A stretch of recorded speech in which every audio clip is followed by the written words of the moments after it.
Отағасы, сен өмірден кеткелі, менің бұл үйде еш қадір қасиетім қалмаған сияқты. Отбасының ұйытқысы мен берекесі өзің болған екенсің ғой, жарығым. Менің абыройлы болып жүруім, сөзімнің өтімділігі де сенің қасымда болғаныңмен байланысты екенін білмеппін ау. Қайтейін. Басқа амал бар ма?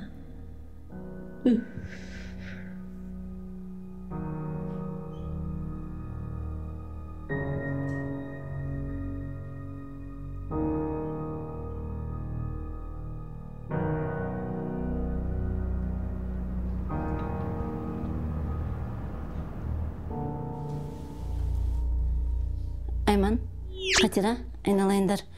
Көк шай демдеп жүріңдерші бір. Бүгін бір түрлі мазам кетіп, қан қысымым көтеріліп тұр ма білмеймін. Көк шай ішіп әлденіп алайын. Қыз біраздан кейін бала-шаға келеді ғой. Кішкене қоя тұрыңыз. Болмаса Қатира, құйып берші сен. Телефонмен жұмыс деп атқанымды көріп тұрған шығарсың. Сен жұмсай салғанға құмар екенсің, е? Осы сен телефоннан бас алмайды екенсің. Айналайын, таңғы ас пен түскі асты мен дайындадым. Көрген шығарсың, ұятың бар шығар сенің де кішкене. Қатира, саған қарағанда менің жолым үлкен. Қойшы, Айман, басымды ауыртпашы. Жолым деп қалады екен әйтеуір. Аман болыңдар.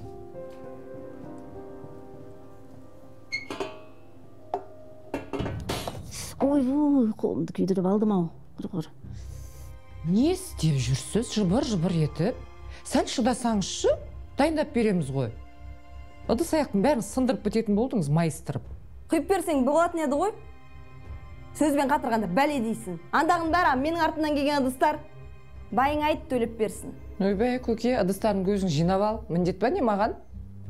Менің де артымнан келген ыдыстар бар. Қымбат еще сенікінен. Кеш жарық көршілер, қалдырың қалай? Ой, Сәуле апай, қош келдіңіз. Қазір шай қойып берейін, сізге шай ішетін шығарсыз? Жоқ, келінжан, әуре болма. Үйден жаңаға ішіп келдім. Өзі бір алтын келін. Пысық. Кешке дейін күретті жүреді. Қолыңызға не болған?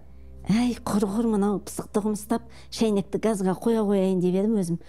Қолымды күйдіріп алғанымды қарашы. Тез енді жазылып кетіңіз енді. Рахмет, көрші айналайын. Не бұйымтайың бар еді, жүр ғой. Бұйымтай болғанда кешке қонақтар келетін еді. Сіздің ғана неңіз бар емес пе? Жана дастарханыңыз. Сол керек.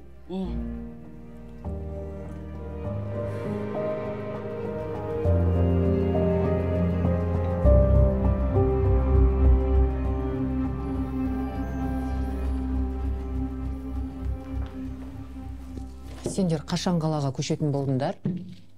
Әлі жұмыс таппадыңдар ма не? Кішкене шыдасаңдар кетеміз. Не болды сонша таңнан бастадың ғой? Сұрап жатырмыз. Шайларында тез демденерші. Жұмысқа кешігіміз. Арман қалай? Жұмыстар қалай? Анай суда жарап жүрген жоқсыңдар ма? Жоқ. Қалың киініп аламыз да көп қимылдаймыз ғой. Кейде терлеп кетеміз. Жалпы жаман емес. Өзіңізді бизнес қалай? Жүріп жатыр ма? Жақсы, шүкір. Болады. Енді білесің ғой, ауыл мен ауданның арасында өсу қиын ғой.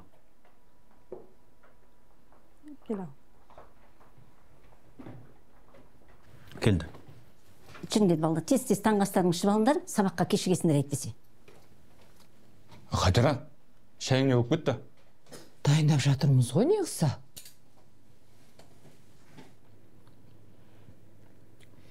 Әлі қайнамады ма? Жарайды, мен кеттім. Не болды сонша асығып? Тамағыңды ішіп кетсеңші? Сол жақтан іше салам. Папа, мен де ала кетіңізші, маған бүгін мектепке ерте бару керек. Жарайды, мен сені сыртта күтемін. Сен неге форма кимегенсің? Менде бірінші сабақта ше. Ал әже, астайым онша күнделікті батаңызды өжіңіз. Санат, сен ақ осы шалдар ұқсап бата сұрап жүретінсің. Не керегі бар оның? Айдар, бата керек. Ол деген әженің бізге деген дұғасы мен ақ тілегі ғой. Біз осымен өсіп өнеміз. Жаңбыр менен жүрегі көрер, бата менен елі көрер. Соны ұмытпа. Айналайын. Санат дұрыс айтады, айналайын. Ал, қолдарын жая қойыңдар. Әумин. шайларын іше қойыңдар балалар. Ас суларын ішіп, сабақтарыңа тезірек барыңдар.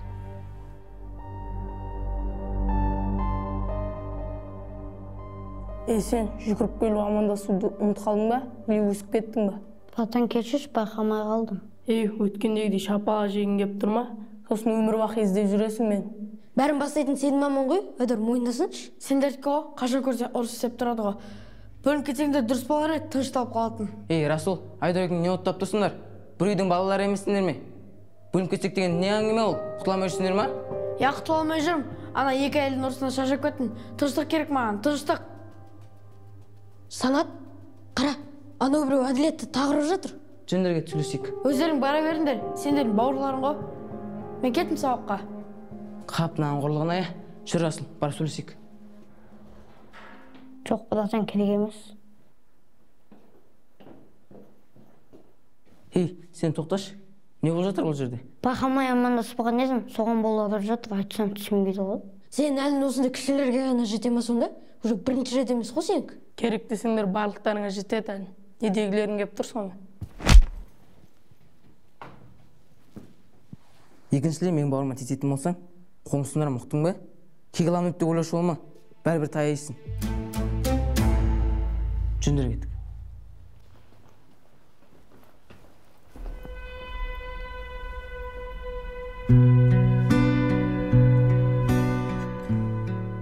Солай істесек дұрыс болады. Неге жиналғансына сабаққа кірмей? Санат, мен оларға айтып жатырмын да, жақында әженің туған күні келе жатыр. Соған сыйлық дайындап қояйын десем. Дұрыс, қуанып қалады ғой. Қошақ ботапсыз сынбай. Кәріксіге сыйлық не керек бар? Соны айтам, сендер болмайтын нәрселер шығарып жүреді екенсіңдер.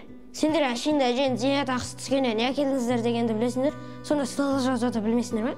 Құндыз, Айдар, не болды сендерге? Жаман үйдің малылары құсап, ауызбіршілікті бұзбасаңдар солай. Онсыз да екі келіннің араздасып жүрген ол кісіге оңай болып жатқан жоқ. Бопты көреміз. Қоймадыңдар ғой? Айдар, оны дұрыс емес. Шын көңілмен бергісі келмейтіндер бермей қойсаңдар болады. Өзіміз ақ бір амал табамыз.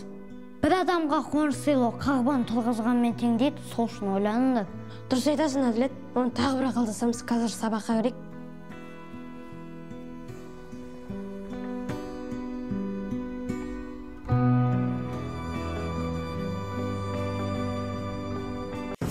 Егер сенің жасың 7 мен 16 жас аралығында болса, және сен танымал актер болуды армандасаң, біз сенің арманыңды орындаймыз.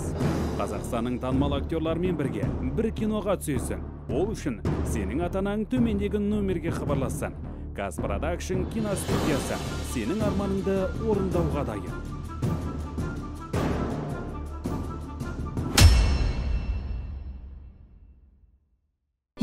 Айналайындар, міне дұрыс айтады, ағайын тату болса ат көп деген, абысын тату болса ас көп дегендей, келіндер тату болса үйде береке болады ғой. Қазақта айтады, қонағыңа тамақ қойма, қабақ қой деп. Тіпті бір қасық суды күліп берсең, дұшпаныңның да жүрегін жібітесің дейді. Ми ашып кетті ғой. Қашан тоқтатар екен осы сөздерін?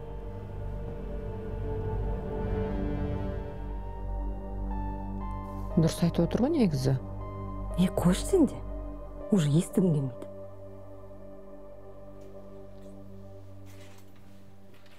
Келдік, қалайсыздар? Не болды сонша? Әскерден келгенде шулап? Кіріп киімдеріңді ауыстырыңдар. Әжем қайда жатып қалған ба? Білмеймін, жүреді ғой жаңа ғана. Мен әжеге кеттім, білмесінде шығар. Жүріңдер тағы кім барады? Өзің бара берші, жағымпазданбай. Осы сендердікі іштарлық па, не нәрсе түсінбеймін? Тәрбиеден бұлттен десең бір үйде тұрамыз. Әркімнің өз ойы бар, сендер ақылды бола бермеңдерші. Дұрыс, кім нені қалай қабылдайды, әркімнің өз санасына байланысты. Жүріңдер кеттік, әжеге барайық.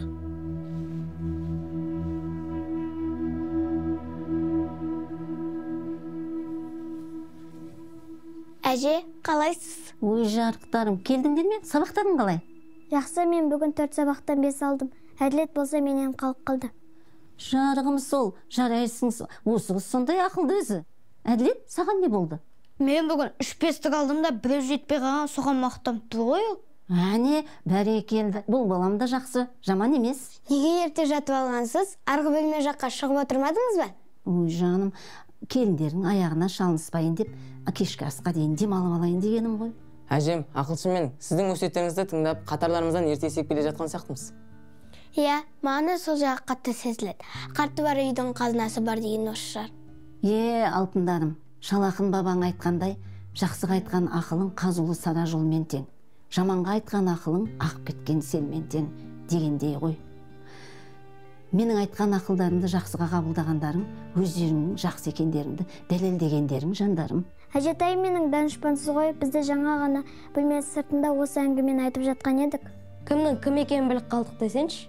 Сендер бір құрсақтан шыққан бауырлардың баласысыңдар. Сондықтан тәтті болыңдар. Өмірі бақи аңласатын болғандықтан, сыйласып жүргендерің бас қосқанға жақсы жандарым. Сендер неге әжелерің бөлмесіне бармағансыңдар?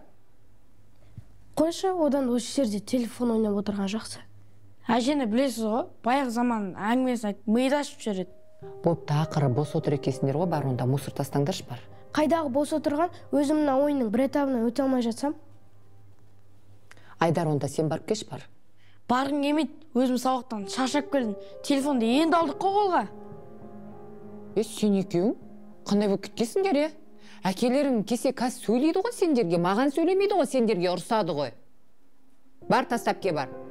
Туф, мам, сіздің кесіріңізден тағы өте алмай қалдым. Кедергі келтіріп жатырсыз. Сендер кімге ұқсап кеткенсіңдер, Менің айтқаным неге істемей отырсыңдар сендер, Бар, екеуің бірге бар, тастап ке бар. Туй, мама, желания жоқ. Мыналар шеттерінен деловой ғой, Желания жоғы несе? Біреуін кедергі жасап деп, бар, тез, енді мен сендерге жалынам ба?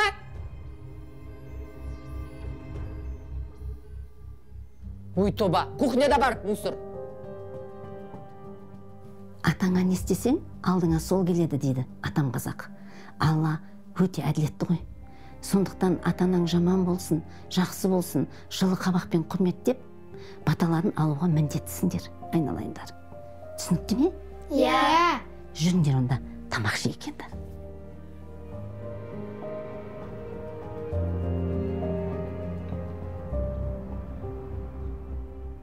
Құдайға шүкір, ұлдарымыз ер жетіп, қыздарымыз бой жетіп, дастархан басына сыймайтындай болдық қой, Иә, шүкір. Көп болғаннан не пайда, ауызбіршілік болмаса депті ғой атам қазақ. Не болып қалды анашым? Екеуінің бастары сиіспей жүр ма? Жоға, көп болған соң жұдырықтай жұмылған ауызбіршілік болса деймін да?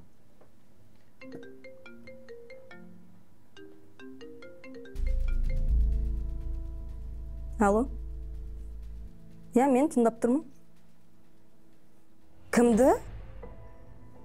Ойбу. Жақсы өзім сөйлесемін онымен. Жақсы, сау болыңыз. Не болды, тыныштық па? Сен бала, кімнің жағын сындырып жүрсің? Ана жақта әке-шешесі арыз жазып жатыр дейді. Неге тыныш жүрмейсің сен? Ертең кеттің қамалып. Келін, жаман сөз айтпа. Періште аумен деп қойса қиын болады. Мама, дұрыс қой енді. Ертең сотталып кетсеші. Болды, тыныш отыр. Дастархан басында берекені алмай. Кейін сөйлесеміз. Санат? Сенкі жайшылық па? Біреудің жағын сындыру деген не өнер ол? Әлде мен сендерге бандиттік жолмен жүріңдер деп тәрбие беріп жүрмін ба? Әке, оның кінәсі жоқ негізінде. Мен де болдым ғой сол жерде. Расул, тоқта. Мен саған сөз берген жоқпын. Өзінің аузы бар, өзі сөйлейді. Мен тынандар. Мен сендерге бір адам төгілі, бір жәндікке зиян тигізбеңдер деп тәрбие беріп жүрмін. Мүмкін сендер ертең араларында біреулердің осы секілді бір өнер көрсететін шығарсыңдар, Жоқ. Пап, ол өзі ғой әділет тұрып жатқан. Еще бірінші емес, алдыңғы жолда жай айтқам, бұған тиісуші болма деп. Сосын жақсы сабақ болсын деп қолым істемеп едім. Онда Санат дұрыс деген екен. Жарайсың. Ауызбіршілік деген осы емес пе? Батыр, есіңде ме? Мектеп кезінде жоғары сыныптың баласын мен үшін тепкілеген еді ғой. Бәрі есінде. Сен де ол кезде әділет сияқты әлсіз едің ғой. Мен сен үшін тау қопаруға дайын дедім. Балалар, білесіңдер ме? Сол кезде сендер тауға барып жүргенде әкең екеуміз ұстаздардың алдында ұрыс естіп ұялып тұратынбыз. Естедің ме? Білеміз ғой, анашым. Сон кесірінен әкеміз көк шыбықпен бізді айдайтын. Енді менде амал болған жоқ қой. Бауырыма әлім жетіп көрсетіп жатқанда мен қалай шыдап тұрам. Әлде бауырымды қорғауға шамам жетеді. Сіздерге қалып өсіп келеміз ғой. Алдын қалба қайда жүрсе, соң қалба сонда барады дейді. Кішкентай болып ақылдысың өзі. Енді әжесінің қасынан шықпайды ғой. Ақылдың бәрі осында. Ал, балалар, сендер мені кешіріңдер. Байыбына жетпей, шешім қабылдаппын. Жарайсыздар. Қазір мен сендерге қарап отырып, риза болып тұрмын. Міне, бауыр деген осындай болу керек. Айналайындар.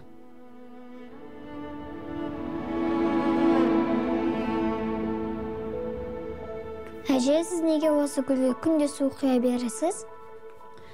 Біріншіден, бұл гүлдер аталарыңның сыйлығы ғой.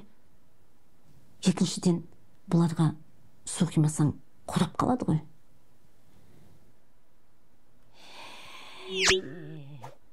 Сол сияқты адамға да көңіл бөлмесе, өзінен өзі сарғайып, қалжырап кете бередік. Әже, баяғыда сыйланған гүлді сонша уақыт баптан, сіз де мықты екенсіз. Онсыз енді болмайды ғой. Менің Құдай қосқан қосағымның көз қарашығы ғой. Мен бұл гүлдерге жылу сыйлау арқылы өзімді бір үлкен жақсылық істегендей сезінем. Содан жүрегім тынышталады. Әже, сонда адам біреуге бір нәрсе сыйласа, өзі де қуана ма? Әрине, Айдар-ау. Сен бұрын соңды мұндай сезімді сезініп көрмеп пе едің? Әже, алдында әкем мен дәу папамның сөздерін естіп, өзімді сондай қатыге сезініп қалдым. Басқалары күлгенде көңілім түсіп қалды. Жарықтарым-ау, сендер күн адам пәк періштесіңдер ғой. Адамға, жәндіктерге тек қана жақсылық жасап жүріңдер сондықтан. Сонда ғана жүректерің мұнан сайын тазарып, жан рахатын сезініп, күнә, ашу, ыза, кек дегендерден мүлдем аулақ боласыңдар. Осы сөзімді естеріңде сақтап жүріңдер, жарай ма?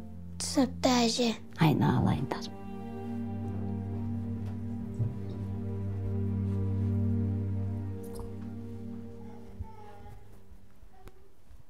Сонымен, кім не айтады, болсаңдаршы? Мүмкін білесіз тұршы, білесіңдер қондай жоқ екем. Өздерін қарастырып көре қойыңдаршы. Біз ойланып отырғанда уақыт өтіп кететін болды ғой. Әділет, сен не айтасың? Ол кісі негізі тәттін жақсы көреді ғой. Санат айтқанда бір күміс білезікпен толталып берейік. Әне, әжесінің баласы білет, не жақсы көретін. Болды онда бүгін сабақтан кейін бәрін дайындап қоямыз. Төртеміздің жинаған ақшамыз 20 мың болды. Жететін шығар? Жетет, күмісті ауылдың басындағы Қамажай ападан алсамыз, сода арзан дейді ғой. Сен оны қайдан білесің? Әже ылғи айтып отырады ғой, мән берсеңдерші кішкене. Тортты қайдан аламыз, Расул? Шарбақтаға көрші апа тапсырыспен пісіреді, содан ала саламыз. Пыстық жігіт өзі, әже туғаныңызбен деп жаздырып аламыз дейсің ғой. Әрине тегін болғандықтан айналдырады. Тілек жаздырамыз ғой керек десен. Сендер киінбегенсіңдер ма? Тез киіндер, қас кешігеміз. Біз тамағымызды енді ішіп болдық. Онда біз ішіп алайық. Жүр.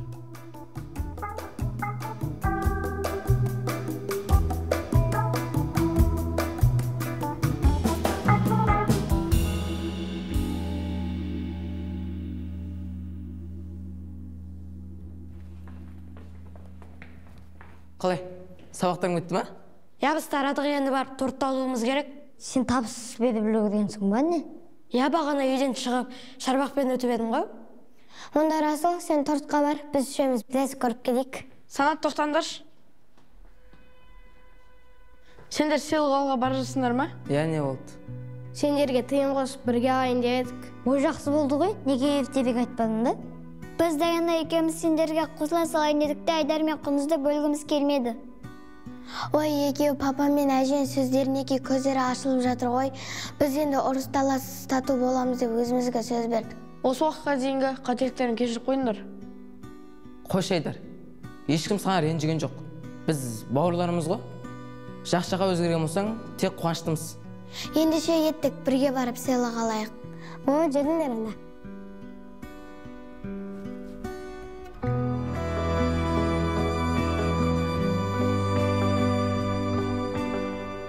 Мына балалар неге сонша кешікті? Әлде күніге осылай келе ма? Жоқ, ерте келетін еді ғой.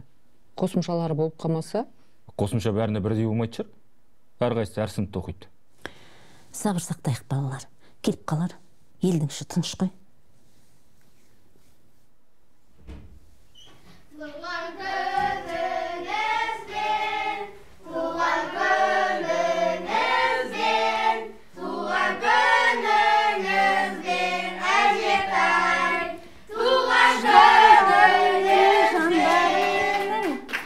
Әже, мынау сіздің жақсы көретін тәтті тортыңыз ғой. Және мынау барлық немереңіздің атынан сыйлық.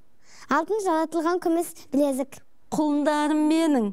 Алла разы болсын. Өркендерің өссін. Бақытты болыңдар қошақандарым. Ой, анашым, сіздің туған күніңіз есімізден шығып кетті ғой. Құтты болсын. Менің де есімнен шығып кетті. Немерелерім сюрприз жасады. Естерінен шықпады. Аллам разы болсын. Өркендерің өссін балдарым. Жарайсыңдар. Қатира, Айман, неге бізге айтпадыңдар? Мен дастарханға анау-мынау алып келетін еді ғой. Е? Соны айтам. Ай, мен де білмеймін, енді естіп тұрмын ғой өзің сияқты. Ой, мен сендерді білетін шығар деп ойладым. Тосын сый жасайтын шығар деп, сосын айтпағам ғой. Жарайды, сіздер ештеңе уайымдамай қойыңыздар. Дастархан сусындарын бүкілін біз алып келдік. Бұл жолы әжемнің төл мерекесін өзіміз ұйымдастырып береміз. Сіздер тек ақ тілек айтсаңыздар да жетеді. Жүңде сылттағы пакеттерді алып келейік. Біз төртеуміз дастарханға жайғастырайық. Базардан таңдап жүріп, әжемнің ең сүйікті тәттілерін алдық. Әже, барлығы сіздің көңіліңіз үшін. Алтындарым менің, ғұмырларың ұзақ, өмірлерің бақытты болсын қошақандарым. Жарайсыңдар. Онда не тұрсыз? Дастархан жайық, е? Ал, жіктер.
Қатира, менің алтындарым қайда? Сен алдың ғой, а? Жоқ, алған жоқпын. Есің дұрыс па, не істеймін мен оны?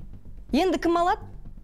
Өмірі сұрайсың жытасын, көзің сүзіліп. Мен сұрасам бір-ақ рет сұрадым. И то бермей қойдың ғой. Не басымда ауыртып тұрсың, қойшы айналайын, е? Не болды? Үйді басына көтеріп. Бөлмемде тұрған алтындарым жоқ. Аяқ асты қайда кетеді?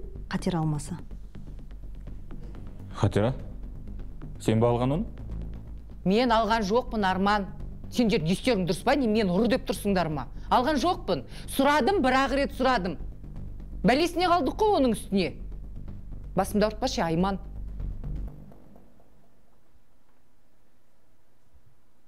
Не болып жатыр мына жерде? сендерге қатысы жоқ, барыңдаршы бар. О, бәрін жиналып қапсыңдар ғой. Сендер мені қуантсыңдар, мен де сендерді қуантайын деп сыйлықтар әкелдім. Кәне жүріңдер. Онда точно осы кісі алды. Не деп тұрсың? Ештеңе.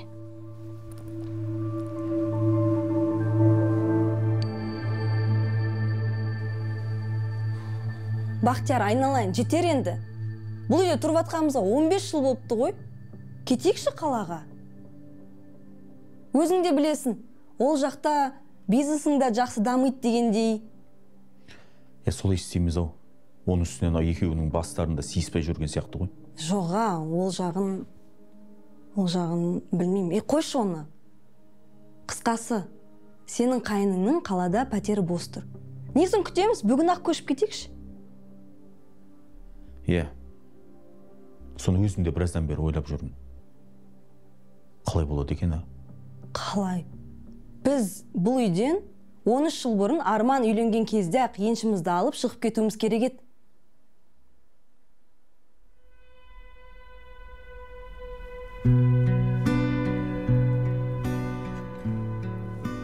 Алтындарым. Әже, аман болыңыз, берсе келіп тұрамыз ғой. Сендер де аман болыңдар, құлыншақтарым. Мен де барып тұратын шығарым. Әжетай, сіз сағынатын болдық қой. Ой, ботақаным, мен де сағынам, сендерді жандарым сол. Ай, болыңдар тез сынсымай. Не деген қимастық ол? Келесіңдер ғой әлі? Папам қайда? Оны күтпейміз бе? Ол бағана әжеме қоштасып кетіп қалып еді ғой, жұмысына кіріп шығанды. Иә, жолдарың болсын. Аман есен жетіп алыңдар.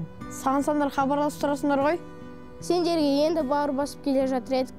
Жарайды, әженің сөздерін естерінде сақтап, бұзық болмай жүріңдер. Жақсы жолдарың болсын, жүріңіз де ішке кірейік, жаурап қаласыз.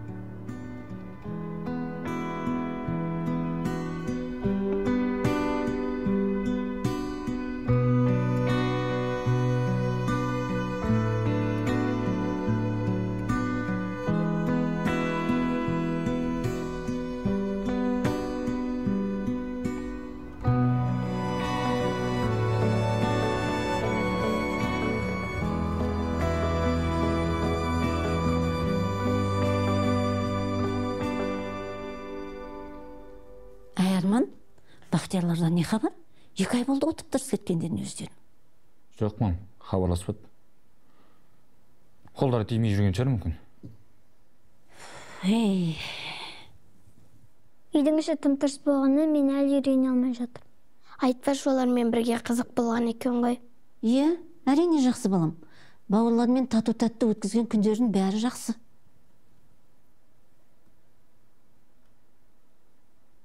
Әже, үйдің ауасы да күніңізге әсер етіп жатқан сияқты ғой, балам, несін айтасың? Мәнісі кетіп атыр ғой. Әке, мен бауырларым сағындым. Өзіміз қыдырып барып қайтайықшы. Сол барып келе салатын жақын жеріміз болып тұр ғой. Кішкене сабыр етіңдер. Барамыз, жарай ма? Жарайды, әке. Сөйтіп ары қарай айта бер. Содан Бақтияр мен Айман екеуі қалада қазір шалқып жүр дейді. Олар бара сала жақсы көтеріп алған ғой. Да? Осының бәрін сенің інің айтып отыр ма? Соның қол астында істей ма не? Сол қаладағы інім сендердің Бақтияр ағаларың шопыры болып отыр. Көрдің бе? Қандай дәрежеге жеткен. Бұл әңгіменің біреуін естімедік қой біз что-то. Кеткелі хабарласқан жоқ.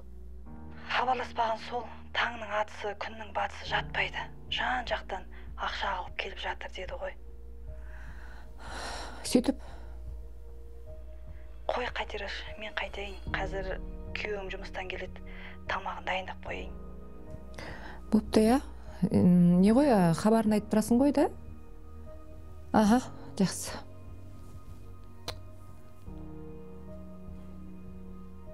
Қайтара, не істеп отырсың? Арман, отыршы. Тыныштық па? Не болды? Бізде қалаға көшейікші. Сенікі жайшылық па, аяқ астынан? Бақтиярларды естідің ба? Кеткені кеше, уже жағдайларын жасабаған ғой. Шопырына дейін бар, қол астында. Мейлі, өссін, жетсін, дамысын. Бауырым ғой. А біз бұл жерден бір елді аттап шықпаймыз. Өйткені мен анамды тастап кете алмаймын. Ой, Арман, мен не айтып атым, сен не айтып атсың? Не бар екен мұнда тұрған? Болды. Осымен осы әңгіме талқыланбайды.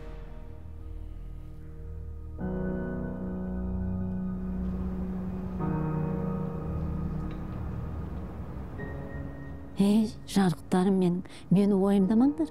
Мен өз күнімді өзім көре алам ғой. Егер сол жақта сендердің еңбектерің жанып жатса, жолдарынан қалмай кете беріңдер. Мен сендерге тек ақ жол тілеп отырамын ғой. Әже, сіз ренжіп тұрған жоқсыз ба? Өзіңізге ауыр тимеді ғой, иә? Қондызым-ау, мен қашан өтірік айтып едім? Сендердің жолдарың ашылып, бақтарың жанса, мен қуанбаймын ба? Рахмет, әжетай. Сіз қашанда осылай бізге тілекші болып жүрсіз. Ей, алай.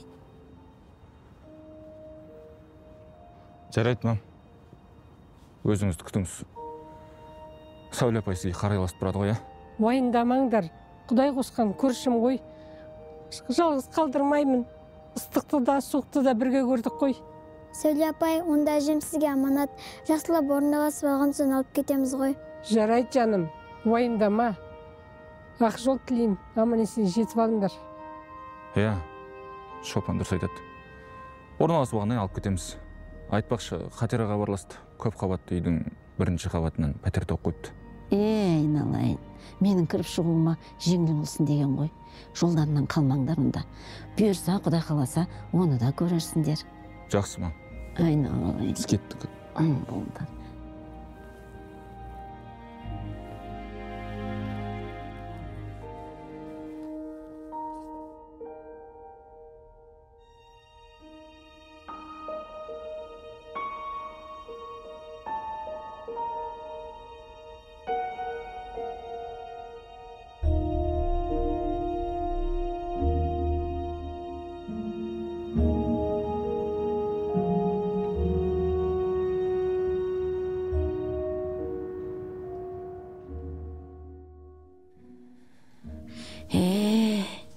Жарықты.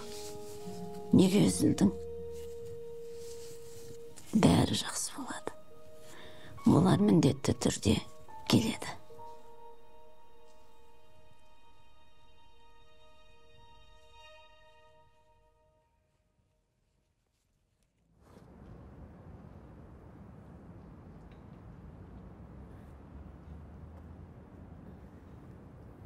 Ау, Бинара, қызым, қалайсың? Ау, апа, саламатсыз ба? Сәуле апаң қайда? Көрінбей кетті ғой. Аман ба өзі? Бар, аман есен, бірақ ол қазір үйде жоқ. Біраз болды, қаладағы көкелерінің үйіне кеткен қыдырып. Ай, аман болсын, olur. Жақсы, сау болыңыз. Сау бол.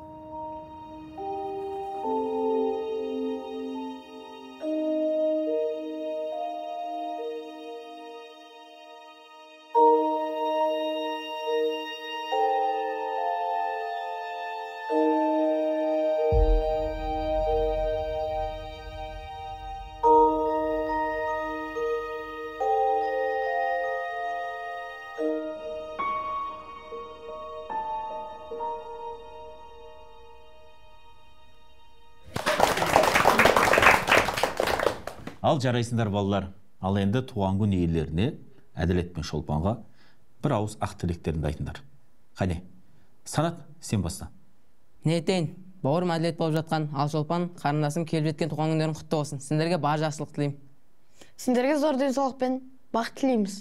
Ата-ананың үмітін ақтайтын азамат пен азаматша болыңдар. Инабатты да иманды қыз бен ұл болып өсулеріңе тілектеспін. Тек ата-ананың ғана емес, елдің үмітін ақтайтын ұл мен қыз болыңдар. Тек денсаулық, бақыт, жүрекке иман және отбасыларына берекет тілеймін. Жарайсыңдар. Қандай керемет тілектер. Барлығы қабыл болсын деп тілейміз. Ал енді екеуіңе, Бақтар папаларың екеуміздің атымыздан iPhone.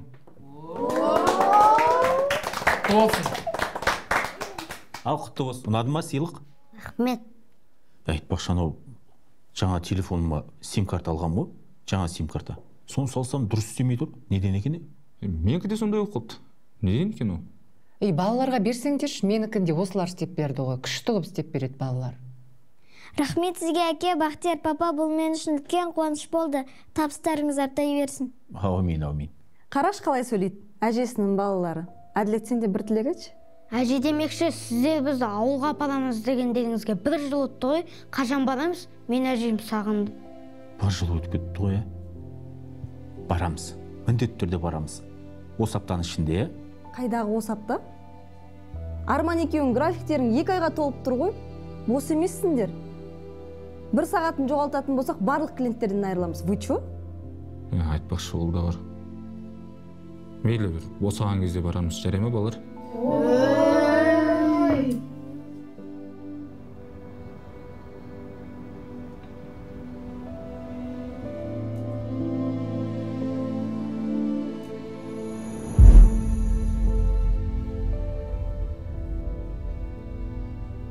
Қалқам-ау, сен оларды әлі күтіп отырсың ба? Иә. Олар келмейді. Олар келем деді ғой. Мен оларды қатты сағындым, отағасы. Олар мені алып кетем деген. Менің балаларым ешқашан өтірік айтқан емес. Мария шаным-ау, енді сенің қолыңнан ештеңе келмейді. Бір Марияш 10 бала баққанменен, 10 бала бір Марияшты баға алмайды. Өмірдің заңы солай.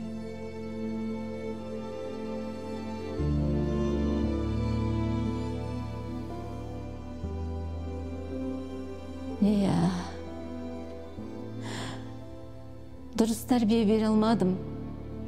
Серім, кешір мені, кеш.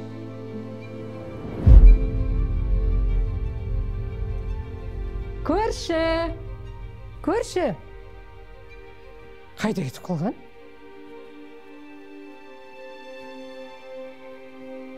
Мариям?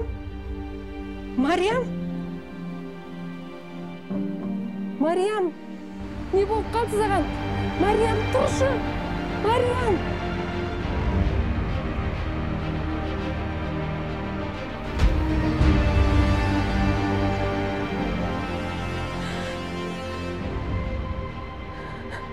Алло!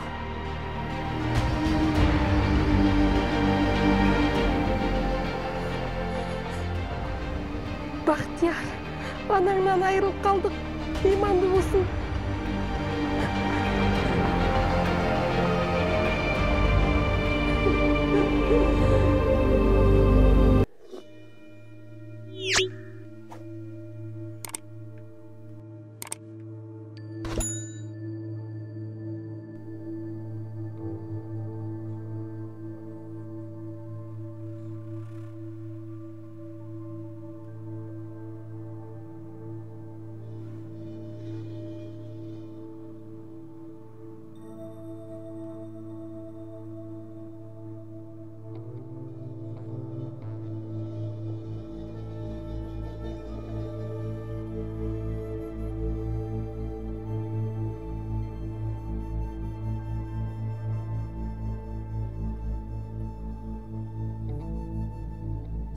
Әже, кетпеші. Біз тастамашы, әже. Әже, дайым. Тұрыныш. Әже, тұрысы ба? Әже, тұрмышы. Әже, кетпеңізші, тастамаңызшы бізді. Әже.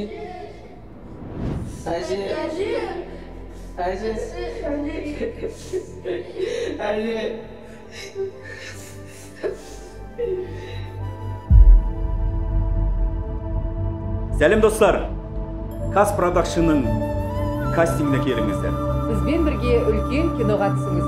Өз мүмкіндіктеріңізді жіберіп алмаңыздар.